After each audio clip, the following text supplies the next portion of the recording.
What's going on, everybody, and welcome back for a new video. Today's video is going to be the AD efficiency nuke, and as you see, I made some huge changes to it.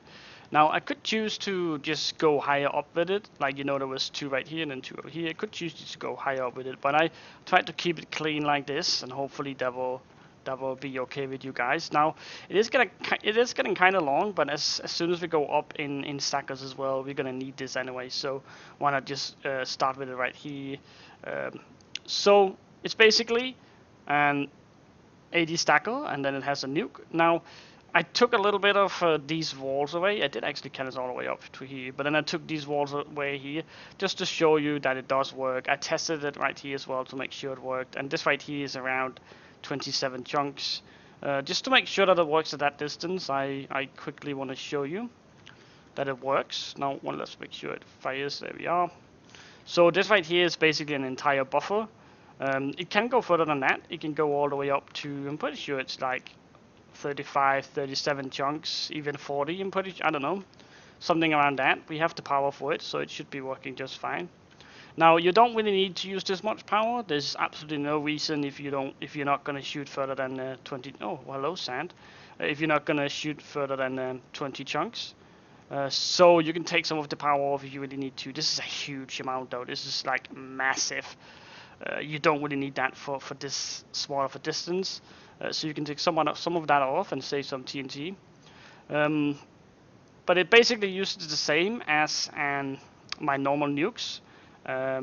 Because we have this massive power here, it's gonna kind of ends up in the same. If you know the old nuke, we double pulse the hammer. Instead of double pulsing it, we now have a nuke here and hammer there over there. But what I mean by it's probably gonna cost the same is because we have this massive power here. So if you want to reduce the power, then go ahead and do that, and it's basically way cheaper to use this kind of nuke than the other one. Now, this right here is the nuke, as I said before, and over here we have the hammer. The difference between those two is that this one here goes under the sand guider, which is right there, while this one here goes under here, so that way it works as a hammer out. So this right here is the hammer, goes right there. This right here is the nuke. So whenever it faces the wall, what happens is that this hammer here explodes, and all the nuke here is just gonna explode all the way down the wall, and that's basically how it works and how we can do it without double pulsing and stuff like that. I'm pretty sure I've uploaded a video on how all that works out, but that's basically well, the hard part of it, I guess. Now this right here is the dual sand comp, also semi-automatic. It's a 1 push and probably the fastest compression you can have. It does use plenty of sand, but as we get higher up, you'll have more space here to modify it a little bit. Right now, I'm pretty sure it's using 90 sand, 100 sand, which is going to give us a sand loss of 20 to 15 or something like that. That's pretty good for now. But basically, what you can do is just put this on auto. You can add 10 repeaters like this right here, or like that, and it's going to work out perfectly for you. And just something like this, and then wire it up and then shoot, and then it will work on auto as well. And we're capable of doing that because we use this kind of compression.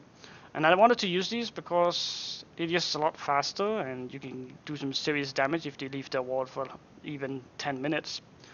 Now over here we have the capability of changing the hammer. Now it doesn't matter if you change it here or here. There's not really too much difference because the sand will stop way before the TNT down there explodes, but try to add ticks right here instead, over there. Now if you add ticks right there, you have to do the same on the other side, over here or there, doesn't really matter. And again, if you want, you can move this repeater 1 like this, and you can add a repeater right there if you want to downward hybrids and something like that. But basically this is what it is right now. So you might see there's some little changes right here. I have a huge slap bust on it, and I did that because there was space for it. Of course, you don't need to use this amount of slap bust. You can reduce it. Just take some of the repeaters off. The same with the hammer right here.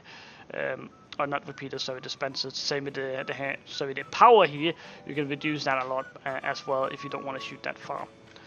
But I think that is just about it for this video here, guys. I hope you guys enjoyed this video here, and if you do, remember to like this video here and comment down below if you have a question, suggestion, whatsoever.